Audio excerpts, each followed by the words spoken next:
Hi, everyone. Thanks so much for joining us tonight. My guest this evening, and it was unusual to say evening. I'm used to morning, but it's morning for my guest here. Naomi Galliano is a trauma informed coach who helps ambitious mothers break free from the emotional roller coaster of negative self talk, emotional overwhelm, and unworthiness by healing the deep intergenerational and childhood trauma stored in the nervous system. And that she believes that healing mothers is the key to healing the world. And her life's work and mission are rooted in helping women reconnect with their authentic selves so they can live life with joy, ease, and purpose.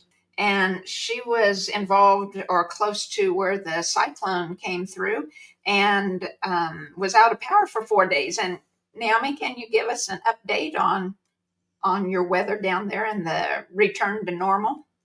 Yeah, the weather has been not too bad for the last 2 days. We've had a bit of sunshine. It's getting warm again. We got power back yesterday, which is really great, and a lot of other areas have power back. There are still some areas without power. There has been some local flooding, but water levels seem to be falling, and it's not so bad as previous disasters on the flooding front. And the kids are back to school today, and it seems as though life is returning to normal. So I'm very, very grateful for that. Oh, for sure. All right. Glad that you made it through just Thank fine you. without any problems. Yeah. Yeah. Yeah, me too. Me too. Very good. So, Naomi's here tonight to talk about emotional regulation and her work with mothers um, to help us live better lives. And so, Naomi, can you tell us how you, like part of your story, how did you come to do the work you're doing? And um, Yeah, yeah. absolutely. I'd love to. And firstly, Carla, I'd love to thank you for this opportunity and for you inviting me to be here with you on your podcast. I really appreciate you connecting with me and inviting me on. So thank you so much. It's a real privilege. And yeah, so a little bit about me and how I got into this work. Well, about 7, 8 years ago. And actually, just a little intro. I'm from the Gold Coast, Australia. I have 3 children, a 21-year-old daughter and 2 boys that are 13 and 14. And I've been married for 18 years. And yeah, we have a really blessed life here on the Gold Coast.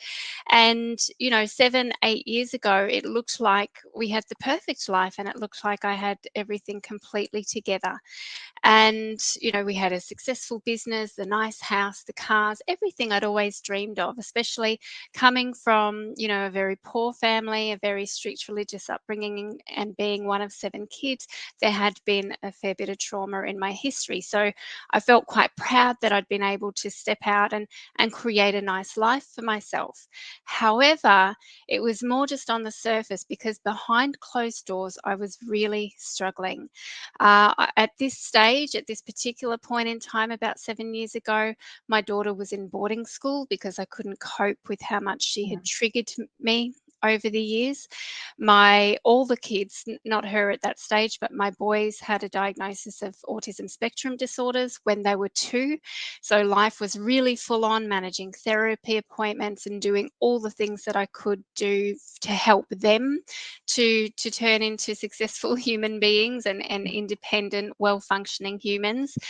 And I received a lot of praise for how well I was doing and how I seemed to have it all together.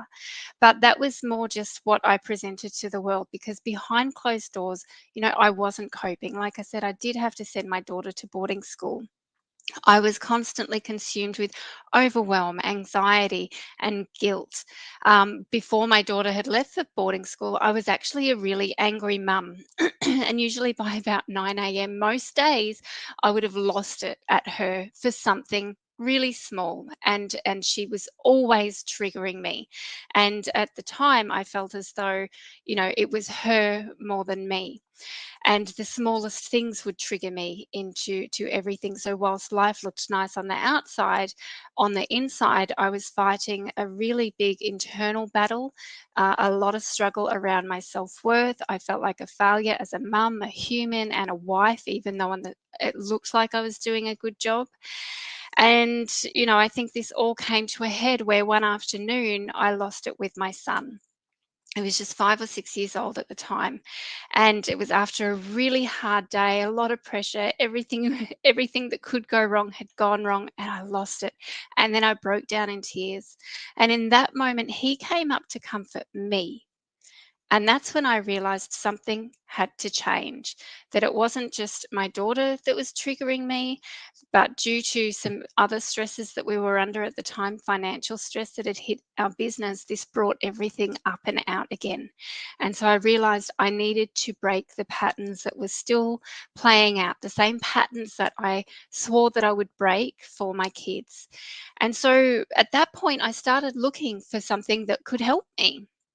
And what I noticed when I was looking, for courses out there to do, like I'd always wanted to help people. So I was looking at coaching courses, psychology, counseling, all the things. And what I noticed was that the industry and the personal development and mental health space, it's all very male dominated. And it's all kind of set up for men by men. It doesn't take into consideration the busy, unpredictable life of a mother. We don't have hours a day to spend on ourselves, to spend on gratitude practices and journaling and breath work and meditation. Although I was trying to do all those things and still feeling the way that I was, it's really difficult to create lasting change to how you feel as a woman and as a mum. And so what I discovered was that, what I started to look for was female specific approaches to healing. And what I discovered was a female specific approach to healing, something that helped to heal ancestral trauma, because I knew that I had inherited a lot through my bloodline, through my mother. She went through a lot of trauma herself. And I found a female specific approach that helps to not just shift our past emotions, but also to change the way that we think. So as you may know, like our thoughts are on repeat. 95% of our thoughts are on repeat every day, and so we're thinking the same thoughts constantly. And my programming, if you want to call it that, was not very healthy. My self-talk and the way that the things that were going through my head were not positive, and so I wanted something that was going to shift that as well for me. And so I found a female specific approach that does just that. And that was great. So my anger was gone. I resolved years of shame and guilt and anxiety and overwhelm and all the things. And then I started my business. And then a few years later, I burnt it out. And so then this led me into my journey of nervous system work, which is where we really understand the nervous system's role in emotional dysregulation, but also in our life and in the habits that continue to play out. And the thing that was surprising for me about my burnout was I had all the self-care practices in place. I was doing all the right things, and I didn't actually feel stressed. And so the nervous system work really helped me to get into my body and notice the more subtle signals within my body and make all the appropriate life changes and do even deeper healing work again. And so I share this with you because I know as a mum what it's like to be emotionally struggling, to feel like you're broken, that maybe there's just something wrong with you and you can't be fixed. But I'm here to share that firstly, we're not broken and there's no such thing as being fixed, but we can heal. We can heal from our past and be free from our past, as well as learn how to navigate our nervous systems in a healthy way so that we can create more of the future that we want and have more regulation and closeness and connection in our relationships.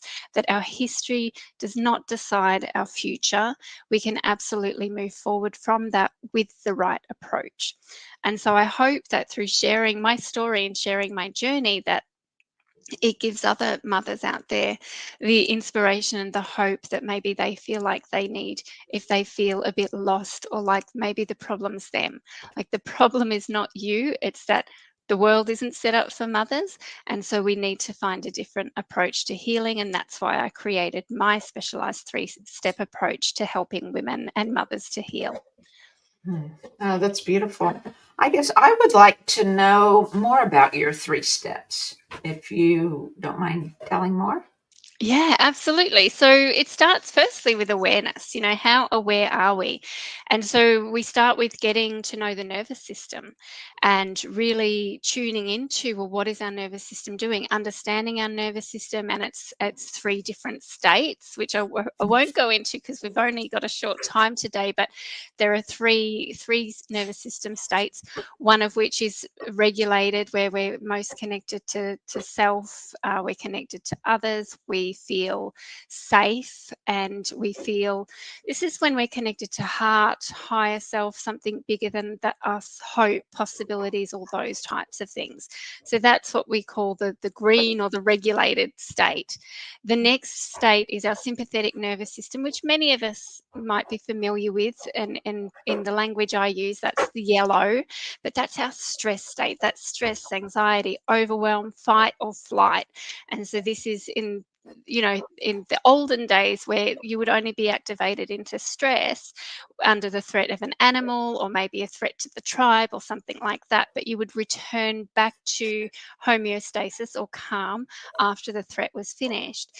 But in modern day life, we perceive constant stresses, whether it's getting the kids to school on time, not being late, answering the emails, getting to work, looking good in the eyes of others. Like, there's all these things that create constant stress. So many of the women that come to me, they're in this stress state about 80% of the time.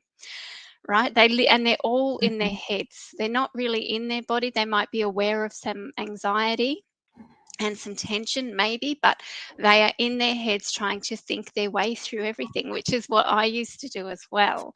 And then the other state, that is the red, which is where we kind of tap out.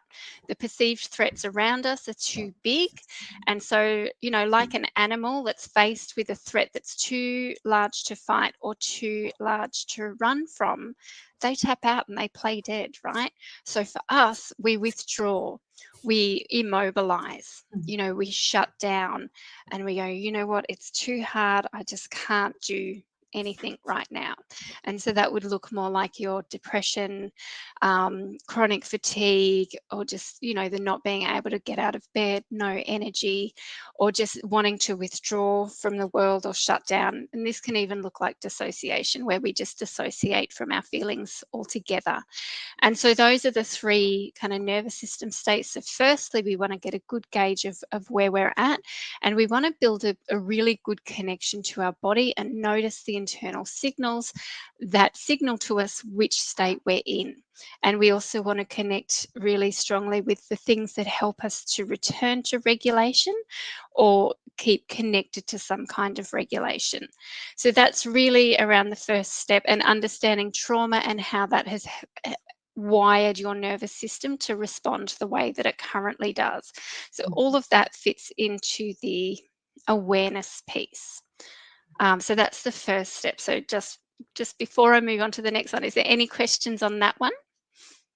Well, I've heard a chiropractor say that on some patients that they see, they don't ever see it come out of the stress or the fight or flight. That patient is constantly in there, and it's a large percentage of patients.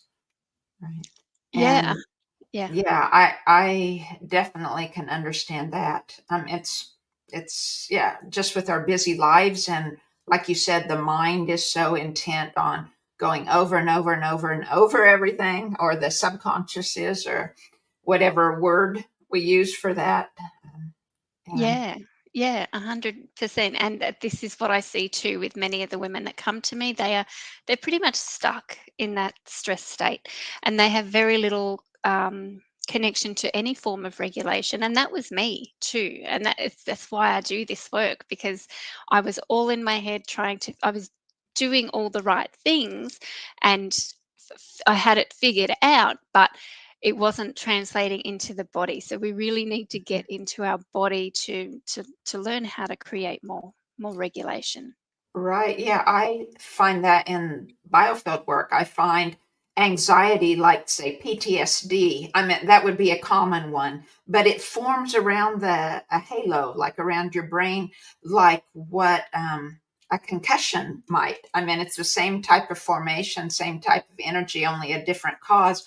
But it doesn't have to be PTSD. You don't have to have been in the war or anything. I mean, common people have it. Children have it, right? That have panic attacks and anxiety disorders, or just because we're in that constant fight or flight mode, you have all this dissonant, um, stuck energy around your crown. And I find it too, I often end up doing, we call it a cerebrum cerebellum reset. So with tuning forks, you tune the corpus callosum, or the tissue that connects the two hemispheres of your brain, and bring coherence to that tissue so that the hemispheres can communicate. And then you can tap into your inner self. Very good. That sounds very intriguing. Well, I mean, we're using different words to describe the same thing, right? Yeah. The same A process, hundred, yes. yeah, 100%. Yeah, I think Yeah. it's that's so interesting that something like PTSD forms, as a halo around the head, because yeah, I think we are so stuck in our heads because when we are in stress, our thoughts are racing, and our mind, Mhm. it just recycles the same thoughts, creates more stress, anxiety, worry, Yeah. and we're not connected to our prefrontal cortex, which is our good thinking brain and our problem solving brain when we're in that stress state. So it makes sense. And that's probably why it just dawned on me. Sometimes I don't have much difficulty with it anymore, but occasionally, and it's usually at night when my defenses are down, right? That the cycle keeps going where there's a tiny bit of worry or anxiety about something, not enough to make me upset or anything, but it has to be in the subconscious there, so it keeps playing a scenario over and over, where I have a choice or something, or something's happening. But just from what you had said, it makes sense that it's at night, because then we're not in the frontal cortex right at night, right? Um, in the prefrontal cortex, as I understand it, that's our problem solving and our good thinking brain. Mhm. That's where we are, when we're regulated, we're connected to that. I'm not sure about whether it turns on or off at night. I think it's something we have access to when we're Mhm. most regulated. Okay, yeah. Yeah, No, that yeah, makes sense. Yeah. and this is why a lot of kids have difficulty. So it's where we learn. This is how we learn new information. So this is why kids who struggle with anxiety find it so difficult to learn at school, is because school doesn't feel like a safe place for them. Therefore, they can't learn. So we need safety to be able to take on board new information, right, and to be able to Mhm. learn, because it's only in safety that our prefrontal cortex is turned on. Okay. Yeah, that makes sense. Yeah. Very good. Yeah. So step two then. So step two is attunement, and this is deep self-attunement on a number of levels. So this is how, so I mentioned, when we're younger, or throughout our lives, we may have trauma that wires our nervous system, and through our life's experiences, our nervous system is wired in a certain way. And trauma can happen along the way. And Gabor Mate talks about how trauma is what happens in the lack of an empathetic witness. So if anything happens that the young child or the person perceives as traumatic, but they don't have anyone to share it with or talk through it with, that's what actually creates the trauma more than the event itself. And so keeping in mind that throughout our lives, little things happen. They can be little traumas. So there's big T traumas and little T traumas. Little T trauma, Gabor Mate talks about, are the things that didn't happen, like it can be neglect, not having a safe space to express yourself, not having a safe space to express emotions, having to work for love, and all those kinds of things. They are little T traumas. And then our big T traumas are the things that happen to us. That can be the abuse and the bad things that happen to us throughout our lives. And so there's many times throughout our life where trauma may have formed. And so attunement is being able to, when you're struggling in your life today, it's being able to tune into the part of the body where the trauma is stored, and then essentially tuning into the moment or the younger part that is holding that trauma. And so when we're traumatized in any way, when we're younger, a part of us gets stuck at that age with those perceptions, with that worldview and everything. And they continue to kind of, in a way, run the show to try and protect us. And even now. And so when we're struggling in an area of our life now, what we can do is attune to the part that's kind of running the show. And the deep self attunement is learning the skill to be able to tune into that part. Um, we find out how old it is, how did it get its job, like, so usually what happened, or there'll be some kind of memory, but then also finding out what it needed and then catching it up with today. So letting that part of us know how old we are today, because they don't know that. That's why they're still trying to help out and protect. But we can also be whatever and give to them whatever they didn't have or need at the time where the trauma formed. So that can create healing for that part, and they can release and no longer feel the need to do that job that they're doing now to try and protect us. And so it's quite complex. I've tried to talk through it at as much as surface level as I can, but it's quite a deep process, and always is surprising me, the parts that I connect with myself, but also the parts my clients connect with. And it's different to inner child work in that this approach understands that different parts come from different ages and different stages. So there are parts that could be young adults, like 21. There are parts that can be teenagers. There can be parts that can be 10 or 8. And then there can be parts in the womb as well, right? And so Yes. when we deeply learn this process of attunement, we can create healing for those parts so that we can create more congruence in our nervous system and be able Mm-hmm. to move forward with more ease. And so Yeah. that's the first part of the attunement that we do in my program, which is, like I said, always surprising, not just to me, but to my clients, of like, oh, I had this memory and I'd never connected it with that. And just how it shows up now is always so interesting. But once we go back to that moment, attune, give that, be like the empathetic witness to that part and give them Mm-hmm. whatever they needed, it creates a lot of healing and allows that part to release. And from there, we can move forward more easily. And we can do that with any part of us that's coming up today. We can work with them to create that healing so we can move forward more easily. So that's the Mm-hmm. first part of attunement. And then the second part is learning how to deeply attune to our needs.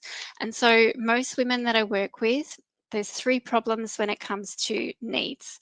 They either don't know how to identify their needs because they're so disconnected from themselves, from their history and whatever they had to do to survive in the world up until now.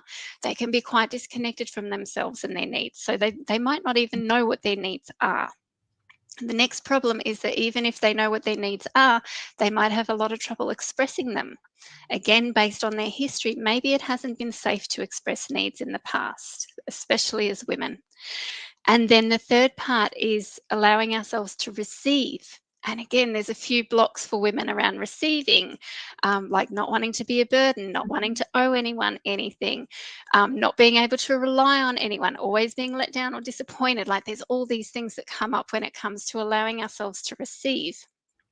And so we help, like, I help them to learn how to attune to their deepest needs, communicate those needs, and allow themselves to receive for those needs to be met.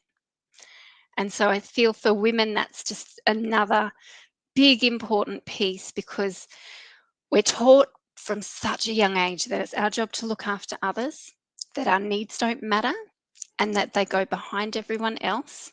That our most important job is to self-sacrifice and put Mm-hmm. everybody else first.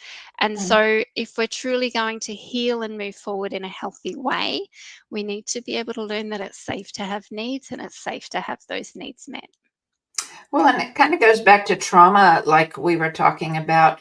Um, I was in an abusive marriage, and it was like when I got out of the situation, finally, I it had been good to get out of it years before, but I couldn't. But I could get out when I had a baby. So I couldn't do it for me, but I could do it for the baby. So we got out. But it's like I didn't know who I was afterwards. I didn't know anything I liked. I couldn't make a decision. I didn't know, I just couldn't. I was just kind of lost. Yeah. Yeah, I'm so sorry you went through that. And I understand I left an abusive relationship when I was pregnant with my daughter as well. And yeah, it's hard to reconnect with yourself when you've been in a relationship where maybe there hasn't been that agency or that choice to be who you are. Mm-hmm. It Yeah, takes time. it does. It very does. The first step of step two, where you were talking about attuning to yourself, your own emotional needs, it reminds me of what I've heard and what I see in my work. Often I call it soul retrieval, or often anymore, I believe I think of it as heart retrieval, because I find those ages of consciousness, like you're talking about, they're from different ages. They think we're still that age. They don't realize that. And but most of the time, not always, most of the time I clear it at the heart chakra in the biofield. Whereas, once in a while it's at the third eye or something, which makes sense that it would be around the brain in anxiety or worry. But it's so well, two things. It's so sad that we splinter, right? We fragment. But it's also so um such a beautiful experience, right? To um, gain that awareness of that inner child within us, right? And to love into that who you were at that age, who still exist as part of you, and that healing. I know have found a number of times where it's like when I tune into that and love into that little girl, it's like wherever she was, she jumps up and runs into my heart, or runs into my solar plexus or something. It's like we merge and become one. It's so beautiful, and um, then they're happy afterwards, right? And you can feel their happiness within you. It's a beautiful thing. Mm. It is. It is. And see, this is the beauty of the human mind, right? Because our mind doesn't know the difference between real and imagined. And so when we connect in with them and we have that interaction with them, it's real. It's real for them. It's real for us. And so that Mhm. integration that results, like that's also a real thing. And it's amazing the release and the sensations in the body clear. Like it's just amazing what actually happens through this process. And it sounds like you do a similar thing in a different kind of way. Yeah, it's different. Well, the biofield is spirit, basically.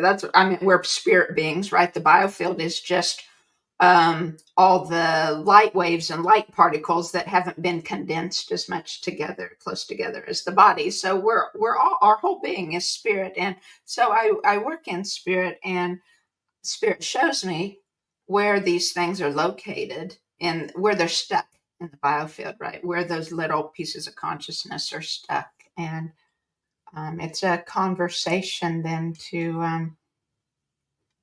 to convince them, I guess, to show them that you do love them, that you are safe, that they can trust you, and that you want them, right? Because they splintered because they weren't wanted, right? They didn't feel wanted.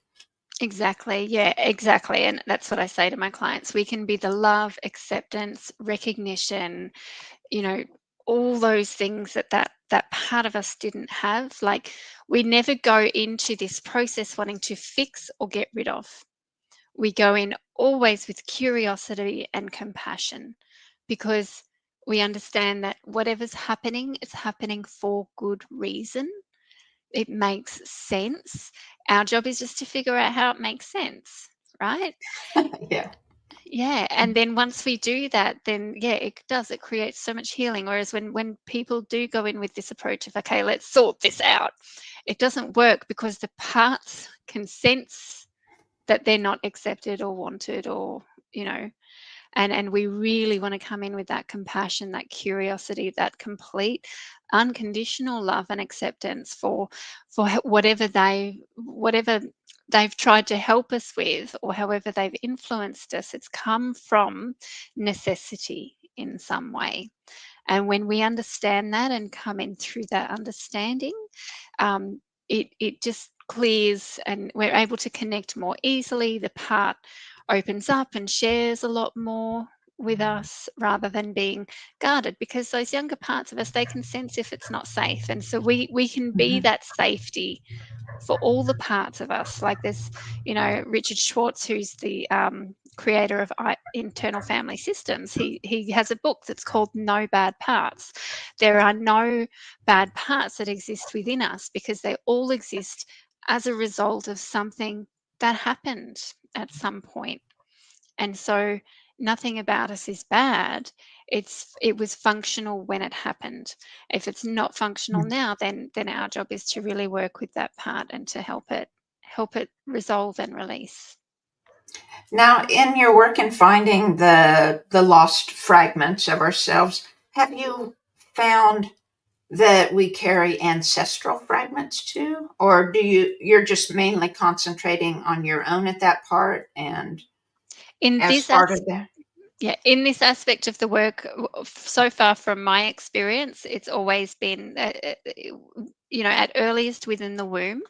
But another aspect of my work where we heal ancestral trauma, that works in a completely different way to Okay. this, because it Mhm. recognizes that as women, we've been suppressed for thousands of years, and whatever, and so every part, like you were talking earlier about energy, and yes, we are energy, and we're in a physical body, and there's a Mhm. difference between being in a female body and a male body. And a female body comes with its own set of inherited trauma. And so we do a little bit of work on this in my group program, but in order to heal it deeply, it requires its own process, which understands that it didn't start with us, and it potentially started thousands and thousands of years ago. So even if we were to try and move, you know, backwards, um, we probably couldn't go far enough back to heal it, because as women we've been suppressed for thousands of years. And I talk about this kind of, or what I kind of share in my program, is how as women there's many different archetypes that we take on. And so there's the good girl archetype, what it means to be a good girl, quiet, submissive, and all those things. The people pleasing archetype. There's the martyr who sacrifices herself without recognition to give to everybody else. There's what we believe it means to be a good mother, what we believe it means to be a good wife. And then another archetype, there's the successful woman. So what it means to be in the world, to be a successful woman, which is really the doing it all. And then finally, there's the super independent, or the independent superwoman, who feels as though she needs to do everything herself. And she had to learn to do everything herself, because she learned she couldn't trust anyone, she couldn't rely on anyone, and if it was going to be done, then she's going to do it herself. But unfortunately, this archetype is mostly a lot of the women who come to me, and it was very much myself as well, where we're so self-reliant, we do so much that it's going to lead to burnout sooner or later. And so these archetypes recognize that as women, we carry on behaviors that maybe we have never questioned, because it's how it has always been. Because as women, we've been treated differently, to men for thousands of years. And so we need to work with that aspect of the trauma and the suppression and all the, the really common issues that females have. We need to work with those separately at a deeper level. Okay, yeah. So what about step 3? Or is was Yes. that in step 3? Or that was, yeah. Step 3 is around alignment. So to create more alignment, yes, I can take the women that I work with through that process of deep healing of those ancestral wounds. But also alignment is about aligning our current behaviors with our vision, having a compelling vision for the future, having a deep connection to our purpose and what drives us, and then also having alignment in our relationships, mostly through our communication and our connection and the level of connection that we say we want in our relationships, being able to make sure that what we say we want matches up with what we're doing, and creating the practices that support that. So that's step 3 of alignment. Nice. So you help them look in to themselves, right, and find what it is they want, where they're at, and what they want, and steps to move toward that, what they want. Yeah, and how to be present. So one of my mentors, Maston Kipp, who taught the nervous system work and around the attunement or the parts work. So he's one of the leading trauma informed coaches. He talks about being able to work within all 3 time zones, which is the past, being present with what is, but also moving into a compelling future as well. And so we need to be able to work within all 3 time zones in order to create the life that we want. Because if we ignore the past and override and just try to do all the right things to create what we want, we might be able to create what we want, but it won't be sustainable. We need to be able to be present with anything that shows up for us. So we need to know how to be with big feelings when they come up.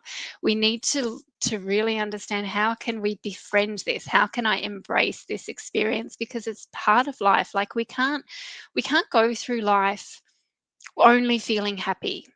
We can't go through life with an expectation that we're never going to be triggered, because we always, if we're growing, there are things that are going to come up that are going to trigger us. So it's more about, well, how do we be with this trigger? How do we befriend this trigger?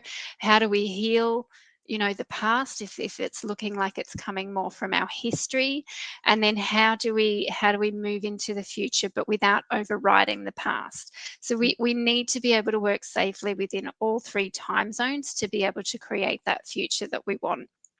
And so it brings, his approach brings all 3 together, which I find really helpful, because a lot of life coaching just focuses on the future and it disregards that the past still has a significant impact on how we behave today, because our nervous system is wired from our past. So when we don't understand our behaviors and why did I do this again? Oh, why am I still stuck? Yeah. We need to work with the nervous system and whatever's stuck there, right? If we just override and try to think our way through it and be positive through it, it catches up with us sooner or later.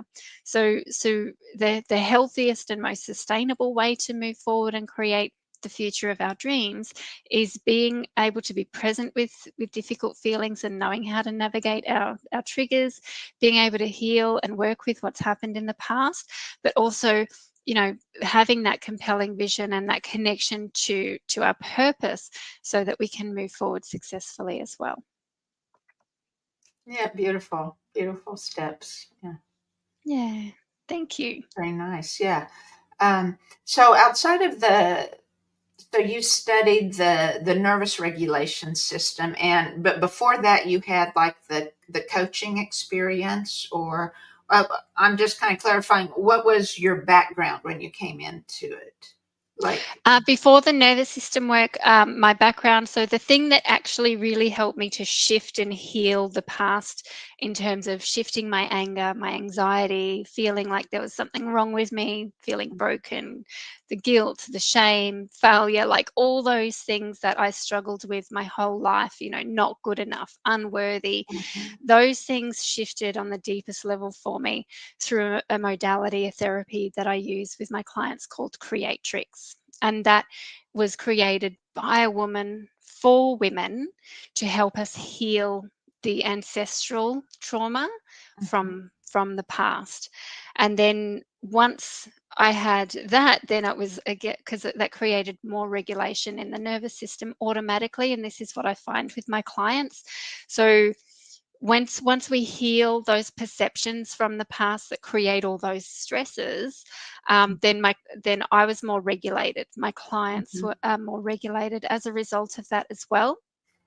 And then the nervous system work is really about getting to know ourselves on a deep level, because if we have had all that past trauma, we often, as you mentioned, we don't know ourselves very well.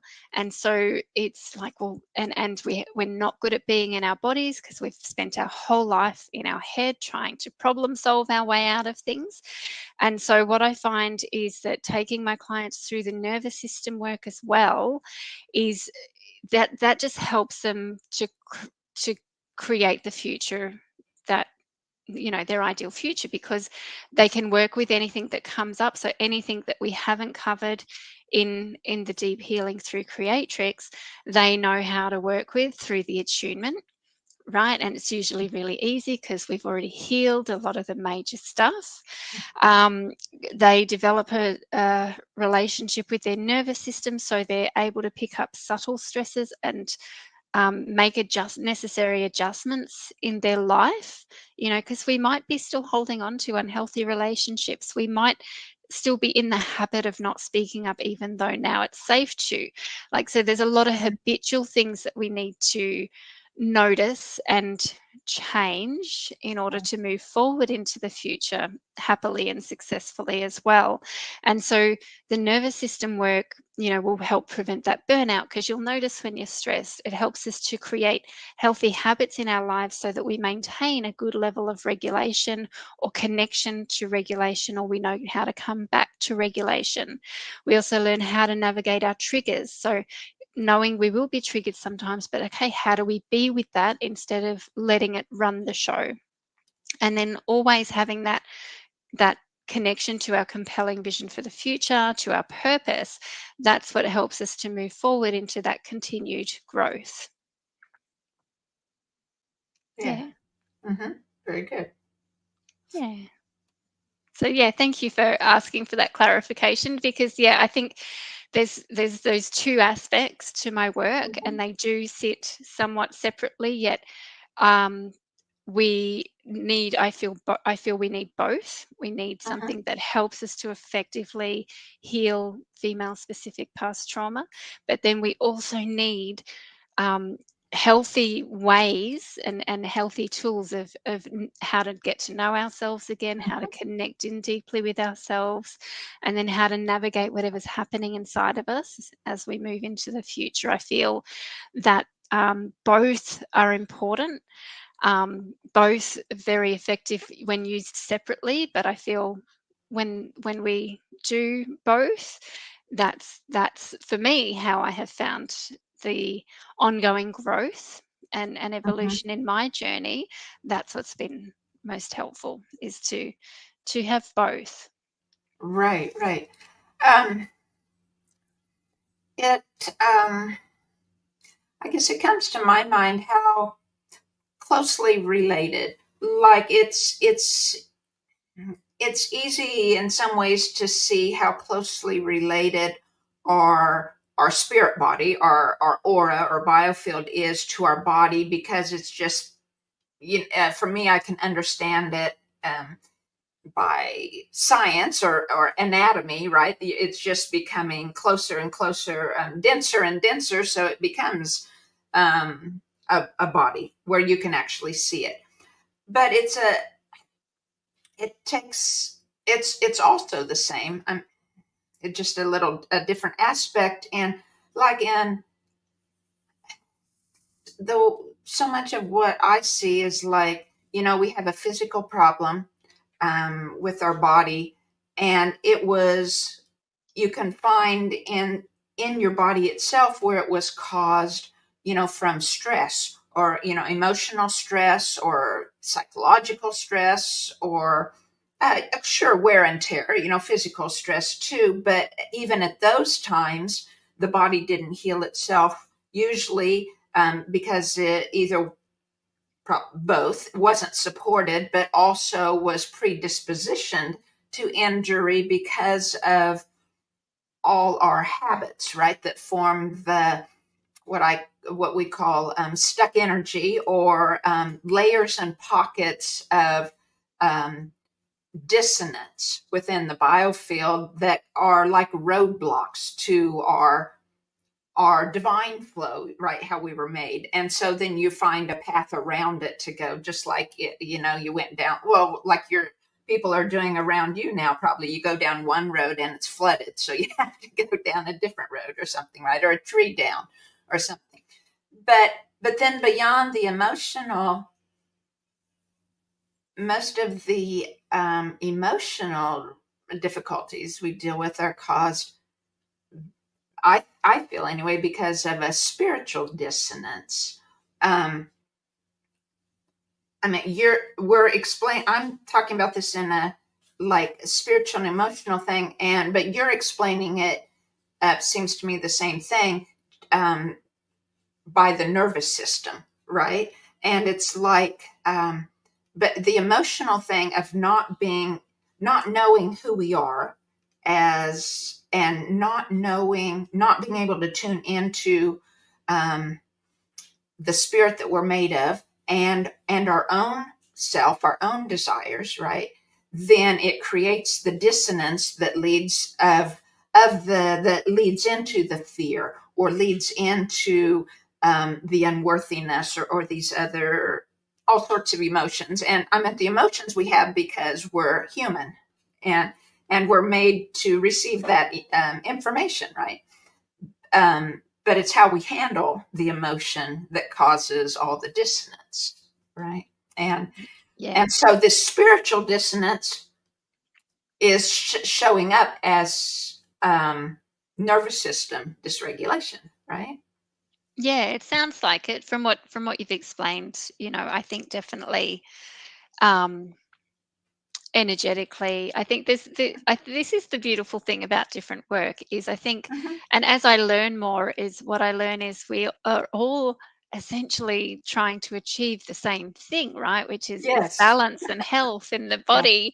And there's just all these different ways of doing it. And it sounds like you're working more on the energetics side of Mm-hmm. things, which I love. I love energetics. I love things that are woo woo. Like I'm a very spiritual person as well, and also there's a part of me that's very practical. Mm-hmm. And like I know, when I was younger, I did energy healing courses, but because it was hard to measure, hard to see, hard to feel, hard to notice the real difference, Mm-hmm. that's why I went more towards things where I could, kind of see and measure Measure. the Mm-hmm. difference, so to speak.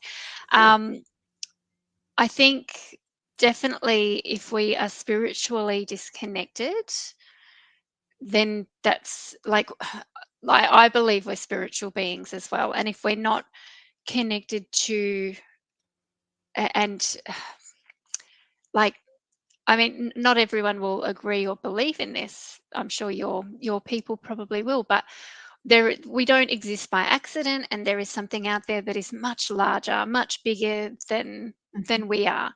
And I love Joe Dispenza's work as well, and Mm-hmm. so much is tied up Absolutely. in Yeah. energetics. And so I think it's important to work with a way that feels right for us. And like I love Joe's work. I've done Joe's work over the years. Um, and I think, yeah, and I also, I don't know if you've heard of it, but for my kids, we have a practitioner who she does this thing. I don't know what it's called, but it's NES, and she gives us these infoceuticals, which are these clear drops, which I don't know, but they all do different things in the body to change the vibration of different things and heal things that, you know, that are picked up by the machine that we put our hands on, and it does a reading. And like, so I definitely think there's value in doing, you know, doing all the things that help us. And it's interesting to hear from you to that you're saying, yeah, that what I've explained through the nervous system, you're seeing energetically. And that makes so much Yes. sense to me, because we're going to see it at these different levels, of course. And I think, you know, sickness in the body is definitely caused by not only trauma, but by energetic imbalances and a disconnection from self. Yeah. And I think we need to definitely connect in with a power that's bigger than us, and has a higher wisdom than we do, because we are humans having a human experience. And if science could have worked everything out by now, it would have. I think there's a lot in quantum physics, which Joe Dispenza talks all about.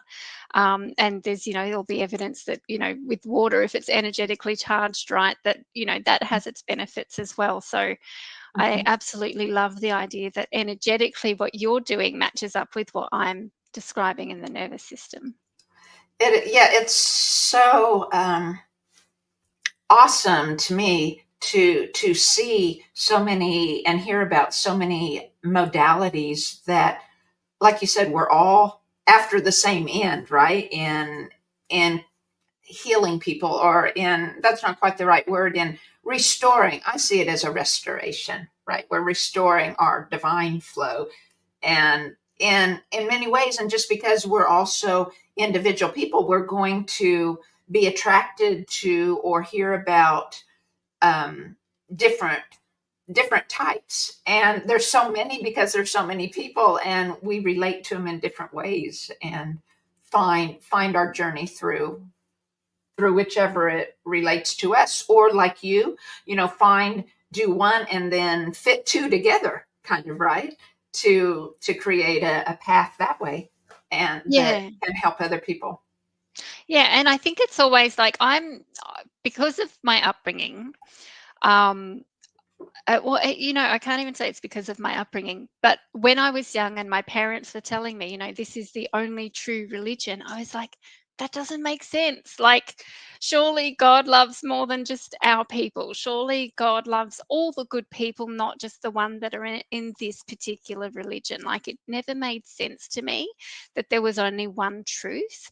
I feel that truth is in all around us in different things, and we need to be open to different approaches. And I've always, if anyone kind of says to me this is the only approach, I automatically, and was, I think I was about 11 when I questioned it with my parents, I'm like, could that be right? Like, you know, we're so diverse and there is so much available to us in this universe, that I think it would be silly not to be open to all the different things and to pass judgment before we've really understood how different things work. Like, I think, yeah, I just think there's so many amazing things out there that work in so many amazing ways. And I feel that we will always be attracted to the right approach for us.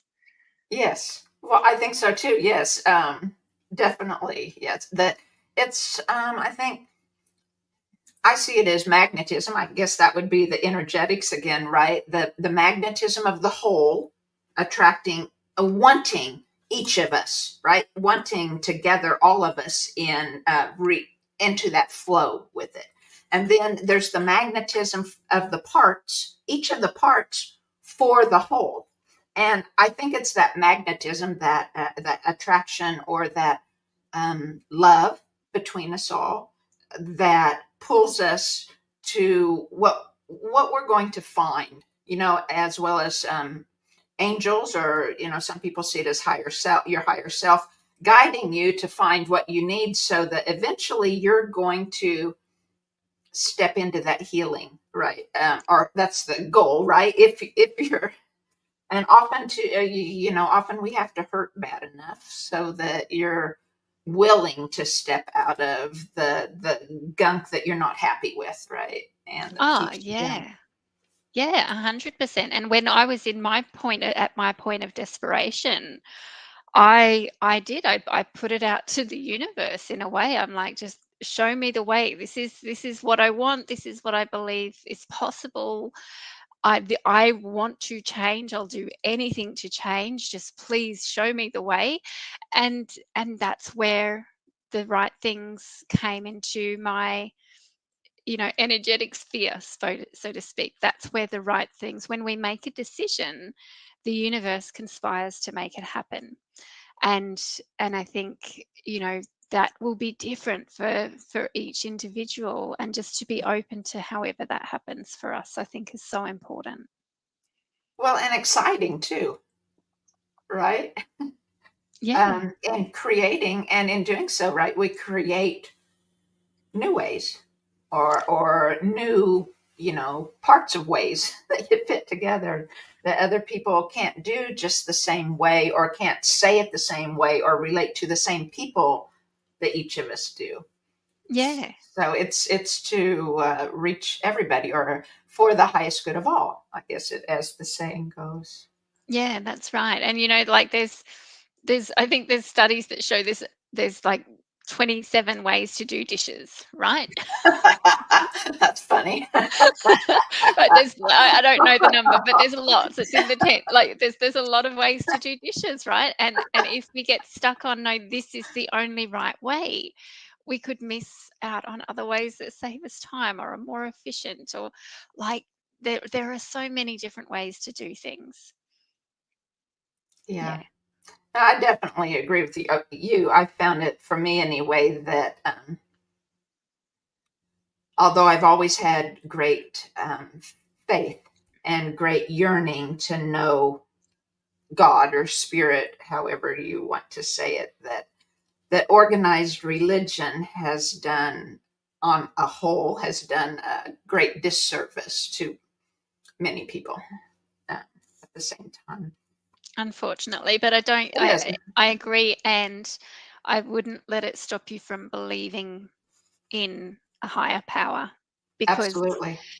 Mhm. that definitely exists. And so in whatever form that feels like you resonate with, whether it's source, whether it's God, whether it's higher power, like, I think definitely allowing yourself to be open to a higher power is part of the journey. Like, it's Mhm. I I would be lost without that, had I not had that driving force underlying. So even though with my parents, even though I didn't continue with their religion, my spiritual journey never ever stopped. Right. Yes. Yeah. Yeah. I think, gosh, my life would have been a lot different if I would have started questioning at age 11 instead of age 45 or something. I would have got a lot had more. You have a head start. And we all do things at the right time for us, and Yes. that's Yeah. that's where we do need to always have that compassion for ourselves, and just Yeah. trust that we had our awakening, or whatever you want to call it, at the right time for us, and that everything leading up to that is part of what adds to our journey, and adds to our, what we add to the whole. Like, yeah, so be kind to yourself, Yes. Carla. Like, I think Absolutely. Yeah. some people never awaken, unfortunately, and that's sad for them, but at the same time, they don't know any different, and they're happy in their own existence. And I'm really happy for those people, and I wished to be one of them for many years. Yes. Yeah. Maybe another lifetime we come back as in a life that we're totally happy with the whole time. Right? Like, I Yeah. couldn't understand why. I was like, I remember this so clearly as a young person, probably still in my late teens, is like, and early adulthood, like, how and how, like, how do they not notice? Like, for me back then, it was how hard the world is, that life is suffering, that it's like, this is like, I'm like, how do people not notice and feel all these things that I feel? How can they be so happy when I had so much of that inner conflict and deep unhappiness within me, and I always felt like that I must be missing something, that yeah, they had this happiness, and yet it seemed so far removed from me, and they didn't, like, people who never questioned anything, they just went about their lives and everything was good and fine and dandy, and it's like, why, like, yeah, I know that Yeah. that was something that really threw me for many years. Right. Or I had this experience. Um, I don't, not sure whether it was an ancestral remembrance or whether it was a past life remembrance. It was in hypnosis, and I'll just call it an experience anyway. And it was like I had been this American Indian or some other native type woman, and I was also her daughter at a different time. And but the thing is, she was experiencing in her life something that I always thought would be wonderful. It was like she was calm. Something, I saw something major happen and she stayed calm and received it. And then something awesome happened and she was calm and received it. She was just level. And I had always thought that would be perfect, right? But my reaction surprised me to this experience. It was like, I can't do that. I have to know the joy. So therefore, I have to know the sorrow too, right? I have to know the pain because I'm here to know joy. Yeah. And she didn't feel either. And so it's just different perspective on how to look at things that we think are good. But that kind of goes along with your cycle breaking in some ways, right? Our patterns of thought, or what we think we should do or think we should be, who we think we should be. And you want to talk more about your cycle breakers group for moms, or? Yeah, so I have a free group, Cycle Breaking Mothers Hub, and I do a few lives a week in there, usually just sharing some helpful information on how to break cycles, on emotional regulation, on nervous system health, and all the fun things. And yeah, I also run a free 5-day challenge for any woman, any woman or mum who's wanting to break a cycle, if she wants to really break a cycle for her kids or for her family, so that she can show up being the mum she imagined she could be. And if there's things that are in her way that are stopping her from that, that's something that I offer. So you can find that in the group as well, how to sign up for that. But yeah, really, I just, I think mostly, if you are struggling, I just want you to know that you're not alone, and there are ways through it, and there are many different ways, as Carla and I have discussed. And just never give up on yourself. Like, believe that if you believe that something better is possible for you, you will find a way to it.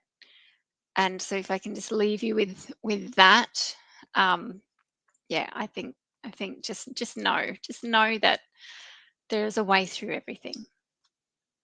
Yeah. Yeah, and Beautiful. yeah. So where do you see yourself doing or being in 10 years?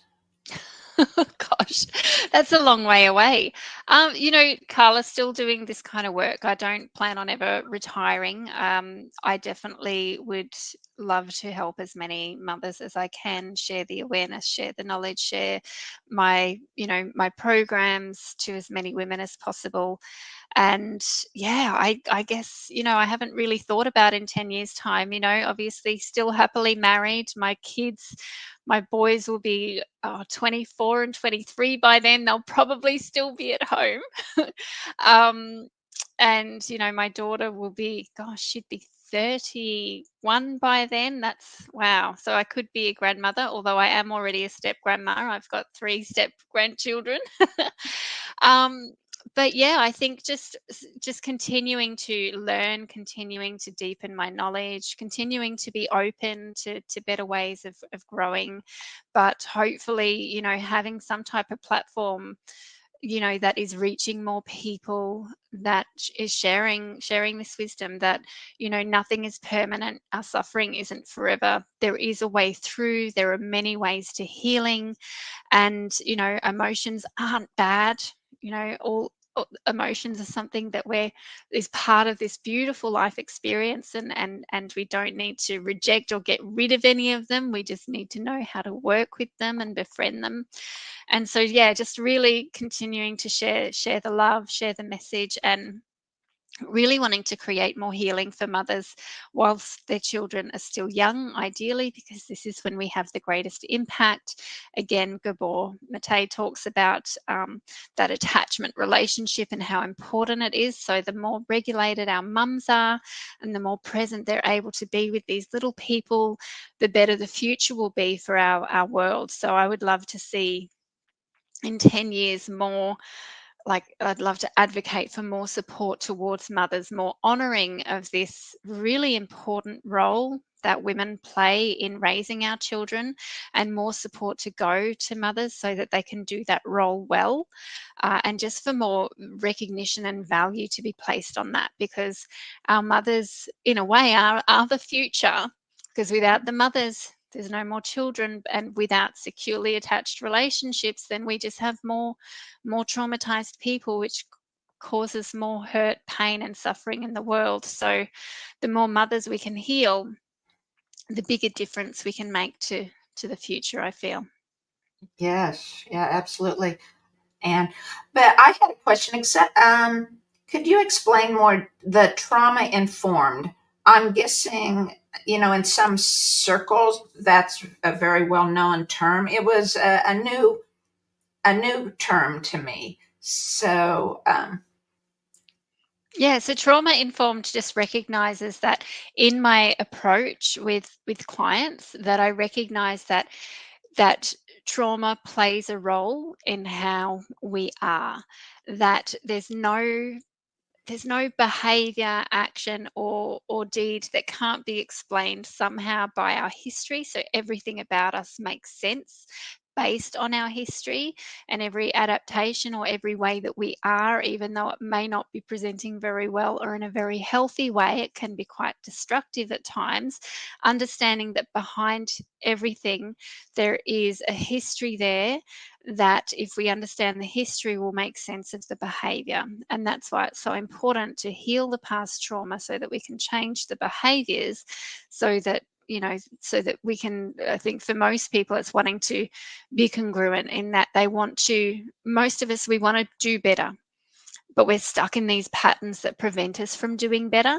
But when we're trauma informed, we know there's good reason for that.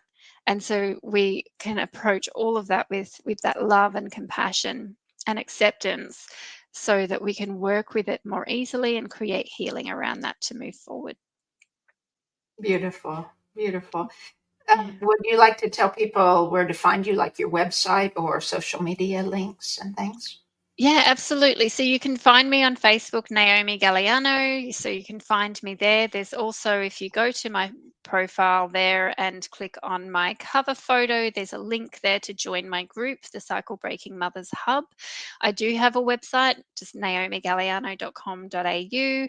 And I'm on Instagram under the handle Heal the Mother. Heal the Mother? I think it's Heal the Mother. I don't use Instagram that much. I will get on there more. But yeah, Heal the Mother Coaching. Heal the Mother There you go. underscore coaching is Yeah, is the Instagram handle that you can find me under as well. very good. And just one thing to end, we had talked about, I guess when I first contacted you about being a guest, and you had mentioned that because this week had a full moon, that you do new moon and full moon rituals. Could you tell us about your full moon ritual, or tell us one that people might like to do or something? I don't have a full moon ritual, but I do Okay. do a new moon intention setting ceremony. So at the new moon, it's a great time to set new intentions. So dark moon happens the night before the new moon. Dark Mhm. moon is a great time to sit and reflect upon the month that's been and have a look at what is it that we're wanting to let go of. So we can at that point write down our letting go of list and burn that once it's done, and we can let go of whatever we want to from the previous cycle. And then we want to set our intentions for what we want to call into the new cycle.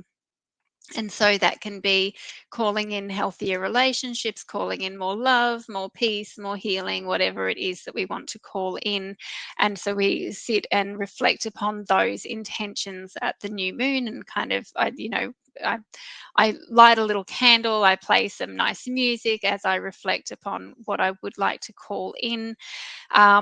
There's a teacher that I follow, her name is Jane Hardwick Collins, and she says when you're intention setting to always to understand that when you set your intentions, that whatever you're calling in, whatever is in the way of that, will come in to be cleared first. So we want to be very deliberate in how we set our intentions. For example, you wouldn't want to say, I want to let go of all toxic relationships. You might want to, because then all of a sudden you might find all these relationships just ending suddenly in really horrible ways. So it could be more around, I want to let go of toxic relationship patterns, or I want to heal toxic relationship patterns. So just being really careful with your words there around your intention setting. We don't want to throw the baby out with the bathwater. So be kind of really mindful and intentional with what you're calling in.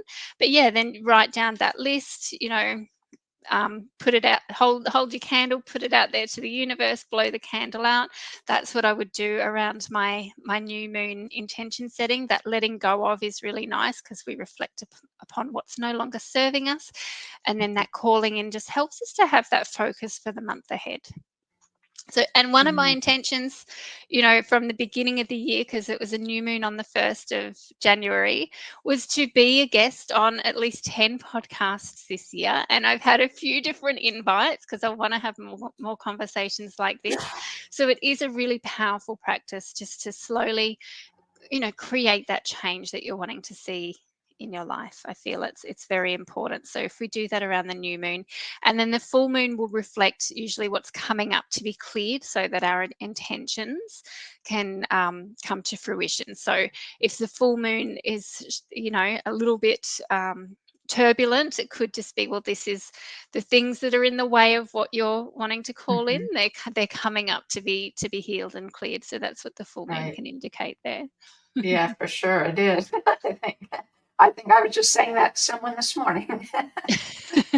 how the Yeah, how the sun, moon, and stars, their integration with themselves and with our energies is for our highest good, and they bring the energies we need to have these things come up and clear at the right time they need to clear. Right. that's right. That's right. And I don't know about you, Carla, but I know that this past month or two has been pretty energetically wobbly for a lot of people, just with all the planets aligning and doing whatever they're doing. It feels as though humanity's going through a big shift at the moment, a big up leveling, and there's a lot coming up to be cleared. So I don't know if you're finding that in your world as well, but it's been very interesting times. Yeah, it's exciting to see what will happen. At the same time, of course, there's days that are exciting and days that are really yummy. And then there's other days you wake up and it's just like the old stories come back to bite you over and over. Right? I'm Like that. curious, does that happen for you the week before the new moon? I think it happens more with the new moon. That I think with the full Yeah. moon, I'm usually more peaceful and connected feeling, and I don't know if loving's the right word, but connected is a real good word. But yeah, Yeah. I think things come up at the new moon. Yeah, perfect. And so as women, when we no longer have a menstrual cycle, we cycle with the moon, and it makes sense for you that things come up for Mm, clearing or letting go at the new moon, because that's energetically what we're doing at that time. And what you just described at the full moon, which is also in menstrual cycle known as our ovulation time, that's where we feel more mhm. connected, more out there. We want to, we're open and loving, and we're feeling really good. So it makes sense what you've just described really kind of matches what makes sense for you to be feeling based on those moon cycles. So Yeah, interesting. I hadn't looked at it that way. Yeah. Huh. yeah, Good it's to think about. Yeah, how nature is designed for us, right? It's just another great example. it is, yeah, absolutely, yeah. And women historically, thousands of years ago, were very connected to the cycles of Yeah, nature. Yeah. for sure. All right, Naomi, I think we'll end there tonight. And it's been a wonderful conversation. I've enjoyed it thoroughly, and Yeah, glad you thank could you. glad you could be here, and glad again that you escaped without too much upset from the cyclone that came near you. So Thank you, Carla. And again, thank you for the invite onto your podcast and for sharing your space with me and asking really amazing questions, that gave me the opportunity to share. So, and also for sharing about yourself and what you do energetically, because it's great to hear how it all kind of matches up. We're all it is. just we're doing the same work, just in Yeah, a different way. yeah. I find that over and over. It's just so cool. It is. It It's is. really great. So So, thank you so much. you're very welcome. Thank you, Naomi. And thank you, everyone, for watching. I appreciate you being here. And if you haven't, please like, subscribe, and be notified to help my channel grow. So we'll talk to you later.